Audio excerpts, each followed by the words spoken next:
అమ్మా, ఒకటి అడుగుతా.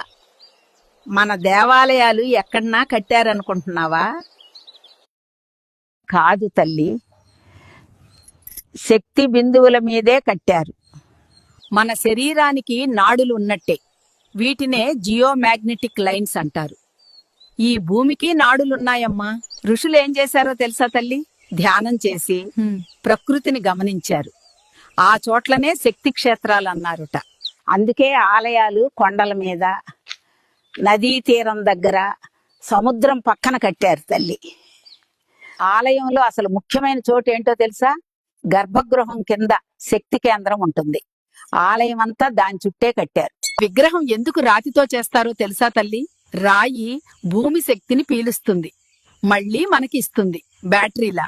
గోపురం లోపల శబ్దం ఎందుకు గట్టిగా వినిపిస్తో తెలుసా? మంత్రాల శబ్దం బలపడటానికి అలా కట్టారు. ఎంత తెలివో మన పెద్దవాళ్లది. గంట కొడితే ఏమవుతుందో తెలుసా తల్లి? అది ఒక ఫ్రీక్వెన్సీ సృష్టిస్తుంది, మన మెదడుని శాంతం చేస్తుంది. ఓం అని జపం చేస్తే మన గుండె నెమ్మదిగా కొట్టుకుంటుంది. భూమితో మనం కలిసిపోతాం.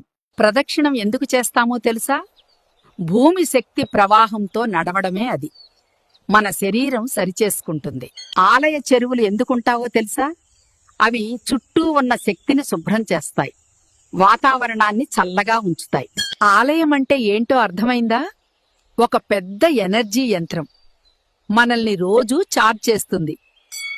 అందుకే ఆలయంలో కూర్చుంటే మనసు తెలియకుండానే తేలికవుతుంది, దేవుడి దగ్గర ఉన్నట్టు ఫీల్ అవుతుంది. మన పూర్వీకులు ఎవరో తెలుసా? భక్తులు మాత్రమే కాదు, శాస్త్రవేత్తలు కూడా. వాళ్ళు ప్రకృతిని అర్థం చేసుకున్నారు.